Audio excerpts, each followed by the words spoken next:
Looks like the top of a lemon meringue pie. Alright, so today we're finishing up this diorama building. Let me tell you, it's been a journey.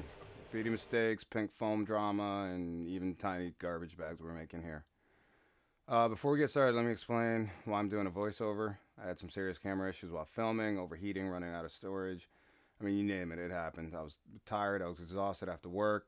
Final cut crashing on me, due to storage space. So instead, I decided to pull through and do it this way. Save the footage and just go over everything with a voiceover. If you ever felt like a project or equipment was fighting you every step of the way, trust me, I get it. So I started with the graffiti, thought it'd be fun, but of course I realized that I wanted to do mortar first, or should have done the mortar first. So I use a lightweight spackle. It's a frosting for freaking dioramas. I smear it on with a palette knife, make sure it's deep into all the cracks, scrape it back off so you get you get it off the top of the bricks, smooth it over, icing a cake. It's kind of messy, but it works. I do this in sections so it doesn't dry out too fast. Once it's spread, I scrape off the excess with a palette knife, leaving the mortar snug in the gaps. It's not neat, but it's part of the charm. If it looks perfect, you're probably doing it wrong. All right.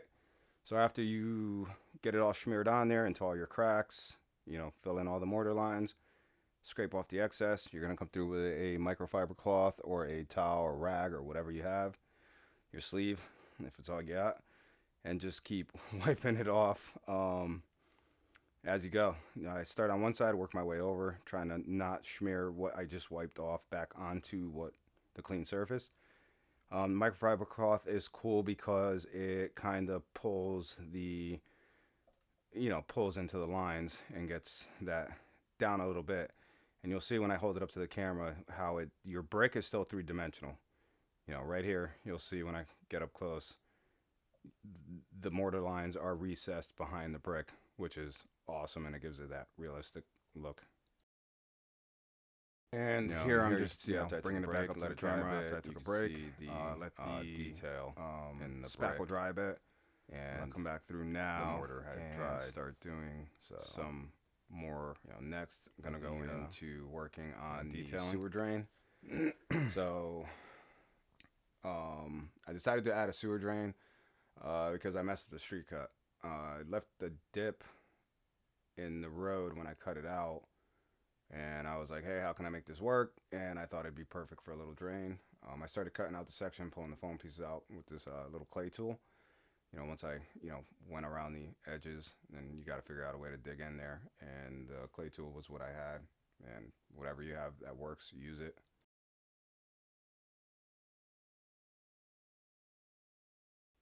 For the sewer drain cover, I decided to use this plastic canvas. It's plastic canvas. You find it with the yarn stuff. It's just this 4 grid square thing. I cut it out to size, and then what I went through and cut out the cross bars for the height that I wanted. That way it would look more like a grate and not a grid. Um, Give it a little bit more detail to the whole overall project instead of just having a hole there.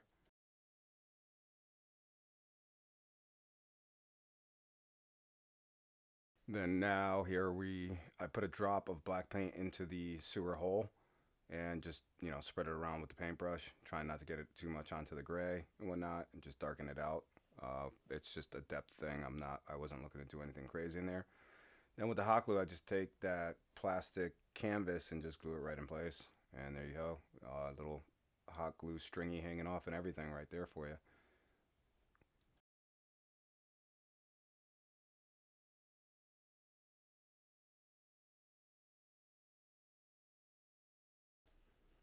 Next, I decided to fill in the gouges in the road when I cut it out with the utility knife originally. The knife wasn't a brand new knife, so it left gouges in certain spots. And although it added character to this, For the end result, I just couldn't do it. I just had to cover the little gouges out. So I took the same spackle that we used for the wall mortar and just filled in the holes. And then I come through with some washes to start um, some of the weathering. And this is an acrylic ink that I mixed, um, and I normally use it for my wood stain. So it's mixed with alcohol, rubbing alcohol, not drinking alcohol, rubbing alcohol. And I start wiping it on to give it that brown, dirty look to the sidewalk. Of course, this also has its mistakes too.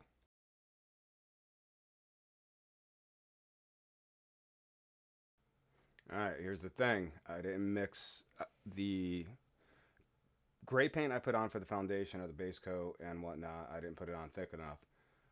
So the alcohol in the rubbing alcohol mixed in with this wash kind of ate through some of the paint a bit. So you can see some of the pink foam underneath, but you know, it's no big deal. The washes are great. You can always go back and fix it. And honestly, those little imperfections, they're just what end up adding character to my builds.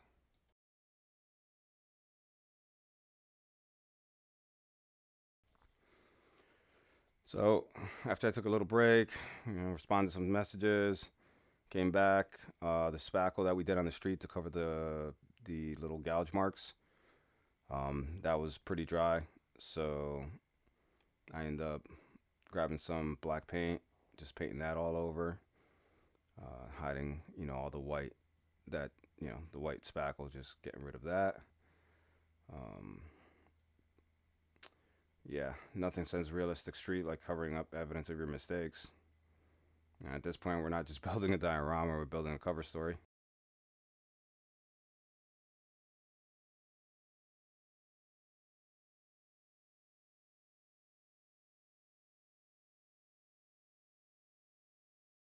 Right here, I ended up taking some black and gray, mixing it up, black and white, making gray, and covering up the sidewalk a little bit more, where the rubbing alcohol kind of ate through when we did the brown. I just went over with this just to cover it up and take it from there. Did the same to the top. There's some spots that the pink was kind of shining through. It wasn't bad, and a couple washes would have probably hit it, but I just decided to paint it over anyways. All right, now for the fun part, tiny garbage bags. First thing you do is grab some trash bags from upstairs. Just grab one. One will make you a lot of trash bags. Unfold it, find the bottom seam, cut about a 2-inch wide by 3-inch tall mini garbage bag out of it. The bottom seam, keep it as your bottom. The two sides is what we're going to seal up. The top you leave open. Once you cut those out, find 2 pieces of wood. They don't have to be this big. I just couldn't find the pieces I normally use because, anyways, I digress. Is that what I'm supposed to say? I digress. You take the bag, the open side, the first open side you want to do, you leave about 10 millimeters of it sticking out, and then you pinch it between the 2 pieces of wood. You use a heat gun or a blow dryer, and you blow dry up against it to melt the plastic. And what you're doing is you're just resealing the sides. The plastic is melting together. You'll see it curl up. The 2 blocks of wood are there to stop it from going too far. Or else you'll just melt the whole bag and you'll have to start all over again. So you pinch the edges you want to seal. Typically, I leave about 10 millimeters out. Hit it with the blow dryer. Watch it. You'll see the bag shrink to the edge of the wood. Have the wood pinched down so that it doesn't go underneath and your bag doesn't come blowing out the other end. And that's it. And once they're sealed, you grab them and then you figure out the easiest way for you to turn them inside out. I typically have a set of forceps, but I was kind of just going at this point. Tweezers right there. I slide the tweezers into the bag, grab the bottom of it, pinch it, and then pull it through and unroll the bag as it's coming back out the other way. And you can take your paintbrush, a marker, your finger, something to kind of push back in there once it's flipped to smooth it all out. And then I grabbed some scrap paper that I had. I ripped the scrap paper down into little pieces, and I ball those up and stick them in the garbage bag. And you have realistic little tiny garbage bags.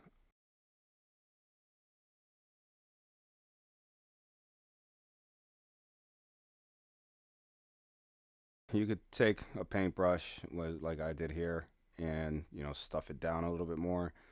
You could squeeze the top down a little bit more. But once you're all set, you're gonna grab your scissors, and at the open seam, you're just gonna cut straight down up to right above where your trash actually starts, or right to it.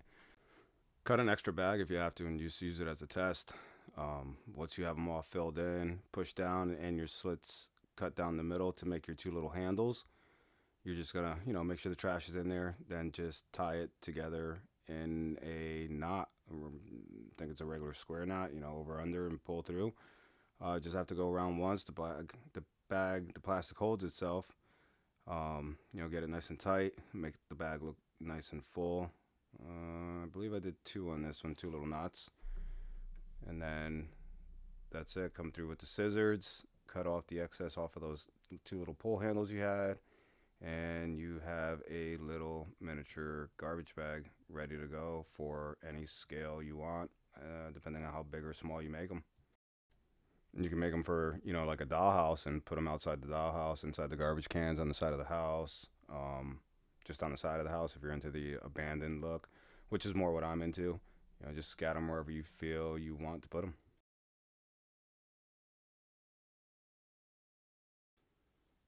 Finish tying them off, cut at the top, and we have ourselves a little mini garbage bag that we are first going to present to the camera up top, which I have no footage on because I think it shut off or who knows what. And if we could get the camera to focus, here in the front, you'll see a little mini garbage bag. I mean, it looks just like the real thing. Now we're just adding another wash. This is where everything gets a little bit dirtier. The wash hides all those clean spots I didn't notice earlier. Um, Sometimes you just have to keep layering until it looks right. No plan, just persistence. And I'm going over everything with this stuff right now because I did do the light coat of gray over the concrete and everything. And now I'm starting to get an idea of kind of where I wanted this to go. So I want to make it a lot dirtier than what it is. I messed up there, dipped my brush in the black paint that I still had sitting over there. So I have the whole corner right here that I had to wipe off all the black paint on. But it's one of those happy mistakes because now you just have like a dirtier spot in the corner of that wall. Here I am layering it on pretty thick and heavy. I like the way it looks when it runs down the walls, leaving water stains and whatnot. And that's what I was going for here. This was not a new wall. This was a wall that's been out here for a very long time. And I wanted it to look that way. All right. And here I'm just getting ready to start doing the graffiti, but there you can see the wash we just did. It's still wet, it's soaking in, but you can see how the stains are, where it's at. Uh, for the graffiti, this time, I didn't use an airbrush or anything. I just went with the Pashka paint markers. They're pricey, yeah. They get the job done. Full set of these things, you could probably get a decent starter airbrush kit. But sometimes you just gotta do what makes it work. So, I just went through. I had no real vision, I guess, as to what I wanted to do. So I just went with, just regular RXB, which is like my RC car thing, and just went through with these markers and painted away. Yeah, for the graffiti, I didn't use any reference. I just kind of winged it, did whatever. Here, I'm just giving the plastic because it's almost like a translucent plastic, that mesh we used. Just giving it a little coat of silver paint with a paint marker. This stuff is great. This is Dirty Down Rust paint. It's basically magic in a bottle. I dab it on with a cotton swab, layering it thicker in some spots for depth. Rust, it's one of those things where the more is better. Just go for it. This stuff, you don't even have to think. Just put it on.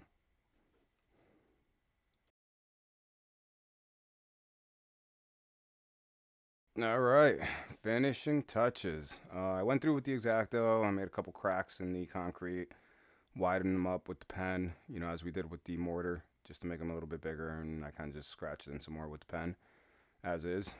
Again, don't it's never, whatever tool you could use.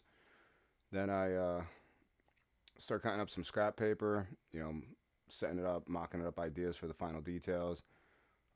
Honestly, this step is about 10% planning and 90% pretending I know what I'm doing. Sometimes you just, make it up as you go and hope for the best. So, yeah, just cut it all up and just put it wherever. And if you like it, glue it down, which we'll get to soon.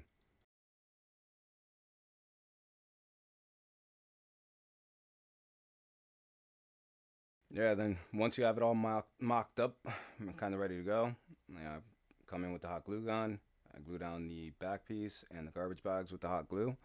I use Elmer's glue off for all the scrap paper and whatever little other things are. The Elmer's glue, the white glue is great because it dries clear, and you won't see those glue marks on there. And then I come through with the same wash that we used earlier, both of them, the brown and the black, and I use the dropper and just drop it on the pieces of paper to make them look all dirty and aged and weathered. You could also print out like little mini newspapers and stuff like that, but I just did it this way. Next, I sprinkle on some scale leaves I picked up off of Amazon. I mix each of each color, a lot more yellow because they'd be dry. I sprinkle those wherever and use the white scenic cement on that as well. It's just white glue that's been watered down. I drop it on an eyedropper. Before I started, I forgot to spray it with rubbing alcohol. You want to spray it with rubbing alcohol before you put the glue down because it breaks the surface tension. It helps it get down in there into the cracks. You'll see it in the top. It kind of ran nicer with the glue. And I just kind of fine tune everything with the brush, and then I spray it down with a very watered down solution of PVA, white glue, and water. Then this is tile grout. Yep, the stuff you get at the hardware store, and I sprinkled it all over the surface, sealed it all in with the scenic glue. Finally, I had some pre-made flowers as weeds. Then I used the dropper to splash more wash over everything, grout the leaves, the whole thing. It's like seasoning a meal. There's no exact science. You just keep doing it until it feels right. Yeah, and this is pretty much the finished diorama.